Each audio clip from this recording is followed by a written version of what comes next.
Mucho gusto, profesora. Somos el grupo 5 de la clase de diabetes y obesidad y vamos a estar exponiendo sobre la lectura, reguladores neuroendocrinos y gastrointestinales del apetito y la saciedad. Bien, a manera de introducción, solo quiero recalcar que existe una marcada tendencia a que nuestro cuerpo facilite la acumulación de tejido adiposo, ya que considera que es preferible tener un exceso de reservas que no utilicemos a que necesitemos un aporte de energía en, cuando estemos en condiciones de ayuno o de estrés, y en todo caso no disponer de él. Bien, para esto existen estímulos que nos ayudan a disminuir el apetito y aumentar el gasto de energía. Estos pueden venir del sistema gastrointestinal, del sistema endocrino, del tejido adiposo, del sistema nervioso central, y tenemos ahí sus ejemplos como el glucagón y la glucosa, insulina y estrógenos, la leptina y la dopamina. Por otro lado, también existen estímulos para aumentar el apetito y disminuir el gasto energético, como por ejemplo el sistema gastrointestinal, la somatostatina, del sistema endocrino los andrógenos, y del sistema nervioso periférico tenemos a la noradrenalina. Bueno, estos estímulos se dirigen al hipotálamo para que interprete sus señales y coordine nuestra ingesta de manera de amplia saciedad y así poder regular nuestro gasto energético.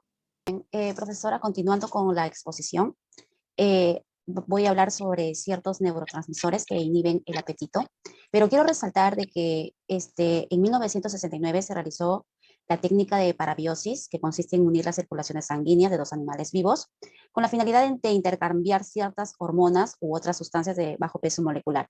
Es desde ahí donde se llega a conocer lo que es esta hormona llamada leptina. Lo cual se llega a conocer ya en 1994. Bueno, la leptina es sintetizada por los adipocitos. Estudios han demostrado las concentraciones de leptina tanto en sujetos normales como obesos. En obesos tienen mayor concentración, pero con resistencia a la leptina, al igual como decir resistencia a la insulina. ¿Por qué? Porque hay una alteración en sus receptores que no permiten el aporte de la leptina hacia el hipotálamo.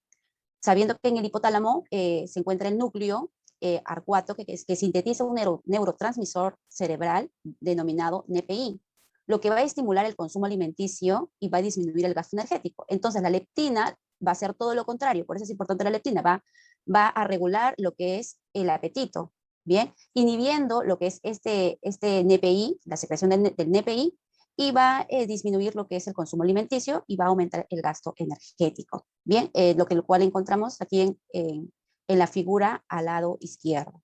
¿De acuerdo? Siguiente diapositiva, por favor. Bueno, en esta diapositiva vamos a hablar sobre la colecistoquinina. Esta es estimulada por la presencia de los alimentos en el intestino, principalmente grasas y proteínas, lo que va a inducir que aumente la secreción pancreática y la contracción de la vesícula biliar. Esta hormona también es considerada como un neurotransmisor que va a ser liberada al sistema nervioso a través del nervio vago al hipotálamo. Bien, y lo que va a producir es ahí la liberación de dos polipéptidos, el polipéptido tirosina o PPII y el polipéptido pancreático. Ambos van a tener efectos anorexígenos. Ahora, bueno, estos polipéptidos van a tener la misma finalidad que la leptina. Van a disminuir lo que es consumo alimenticio y van a aumentar el gasto energético. En un inicio había lo que es el aumento de la contracción de la vesícula biliar y el aumento de lo que es la secreción pancreática, pues en esta ocasión estos polipéptidos van a hacer que se disminuya, bien, inhibiendo el apetito. ¿De acuerdo? Primero, haciendo un inciso en lo que sería la insulina y la implicancia que esta tiene en nuestro cuerpo, mencionar que es una hormona polipéptida cuyos receptores en el cerebro se distribuyen en el hipotálamo. La liberación de insulina de las células beta del páncreas estimula así la absorción de la glucosa por los tejidos insulodependientes 14. Tiene un papel fundamental en la producción y la regulación del metabolismo. La insulina ayuda así a la formación de tejido graso y aumenta por ende la producción de leptina, bien, que es la hormona de la saciedad, y tiene un efecto anorexigénico al disminuir la expresión de neuropéptido I en el NAR, ¿no?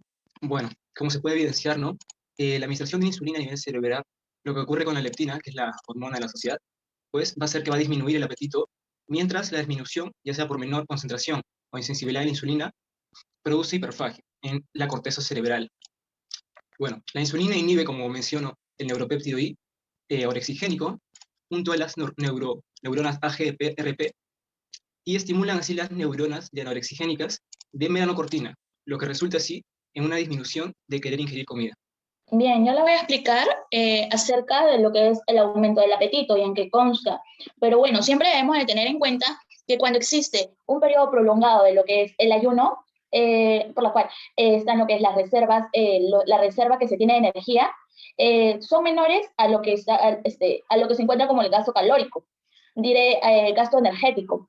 Esto provoca que se desencadene una respuesta una respuesta en lo que es en el tracto gastrointestinal y en lo que es en el sistema central, ya que tiene como una finalidad asegurar una ingesta inmediata en un corto plazo, ¿no? En un corto plazo de lo que es los nutrientes.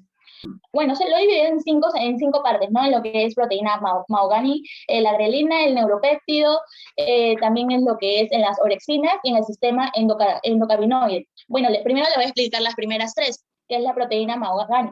Esto significa que actúa sobre la selección de los alimentos en la cual en los alimentos que la cual se prefiere ingerir de acuerdo a las características hedónicas. Bueno, en el segundo punto, en lo que es la grelina se encuentra en lo que es las concentraciones de las células, las concentraciones plasmáticas de la grelina, que aumentan durante el ayuno y disminuyen rápidamente cuando el estómago recibe cierta cantidad de alimentos, por lo que es sugerido que esta hormona determine los momentos al iniciar este tipo de ingestas. Y en lo que es el tercer punto del neuropéptido, este efecto es un neuropéptido, es un papel que se encarga de la regulación de la conducta de lo que es el nivel nutricional y así va modificando lo que es el consumo de los alimentos, la secreción de la insulina, la liberación hepática, la termogénesis, orexinas, que es el punto 4, ¿no? Bueno, estas proteínas aumentan lo que es la expresión hipotalámica en lo que es en animales que es sometidos a ayuno, y la administración de esta proteína, que es la orexina, es recombinante hacia el aumento de lo que es la ingesta de alimentos en animales, en lo que es animales sanos. Este modelo de desarrollo experimental tiene como la cepa de los ratones carente del gen que desarrolla la narcolepsia.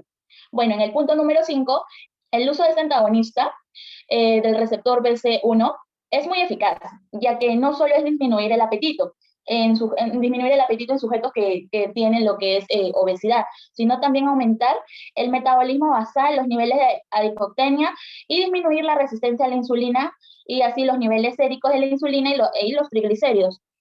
Bueno, profesora, en el caso del control de gasto energético, se sabe que los mecanismos para el almacenamiento y la liberación de energía están adecuados a los requerimientos energéticos, con el fin de regular el metabolismo basal y la termorregulación, permitir también la actividad física y asegurar el crecimiento. Ahora también se sabe que la obesidad está relacionada con la disminución del gasto energético, en la cual se puede dar mediante la disminución de la oxidación de lípidos principalmente y la reducción de la termorregulación.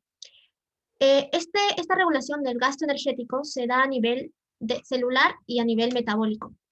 En el caso de la regulación celular, puede darse por medio de los transportadores de glucosa, las famosas GLUT. Por ejemplo, la GLUT1 sobrepasa la barrera hematoencefálica, lo que permite el transporte de glucosa hacia el cerebro, ¿no?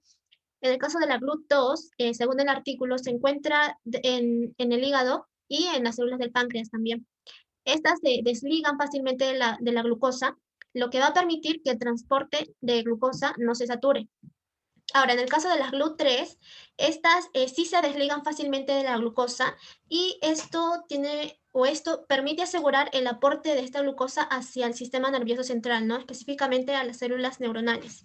Ahora, en el caso de las GLUT4, que se encuentran en los adipocitos y en los miocitos, estas están sujetas a la estructura interna celular y dependen de la insulina para que puedan salir hacia el exterior. Ahora, se sabe que con la contracción muscular, este mecanismo hace que las GLUT4 salgan por sí solas hacia el exterior y ya no necesiten de la insulina, por lo que este mecanismo genera o disminuye la dependencia, ¿no?, de las GLUT4 por la insulina. Ahora, en el caso de los receptores de insulina, cuando la insulina se une a sus receptores, se genera la fosforilación. Pero en el caso de los obesos, esta fosforilación queda disminuida. Entonces provoca la disminución de la oxidación de glucosa, o sea, aumento de los depósitos de energía, ¿no? Como la glucogénesis. Ahora, en el caso de los receptores adrenérgicos del tejido adiposo, es decir, de los adipocitos, células de células de grasa, existen dos principales receptores, los cuales son los receptores alfa y los receptores beta. Estos últimos regulan la lipogénesis y también la lipólisis. En los obesos, en la obesidad, existe una alteración de estos receptores beta, ¿no? Entonces se origina también una disminución de la oxidación de lípidos y también de la termorregulación. Ahora, por último, tenemos al nivel metabólico, ¿no? Que se refiere al metabolismo basal. Esto se encarga de los procesos de producción de energía para poder mantener a los tejidos y poder regular la temperatura corporal. Se ha encontrado que en la obesidad estos mecanismos están disminuidos. Eso sería todo. Y en el caso de las conclusiones, pudimos resaltar que en respuesta a las variaciones que puede sufrir la ingesta de alimentos en el día a día, existe una marcada tendencia a favorecer la acumulación del tejido adiposo, ya que es preferible tenerlo en reserva y que no se utilice a que lo necesitemos y no dispongamos de él. Ahora también, entender cómo se lleva a cabo la regulación del gasto energético resulta fundamental para el control de pacientes obesos. Este mecanismo se lleva a cabo mediante dos niveles, el celular y el metabólico. Y bueno, en la obesidad estos dos niveles están alterados, ¿no? Y queda como resultante una disminución de los ácidos grasos y de la glucosa y por ende el aumento de los depósitos energéticos, además de la reducción de la termorregulación. Y también que los estudios demuestran que los pacientes diabéticos de tipo 2, el neuropéptido Y se encuentra disminuido, ¿no? Generando un aumento de peso. Mientras que los pacientes con pancreatitis crónica, enfermedad celíaca, diarrea, infección, este neuropéptido está elevado, ¿no? Todo lo contrario. Bueno, profesora, eso sería todo. Muchas gracias.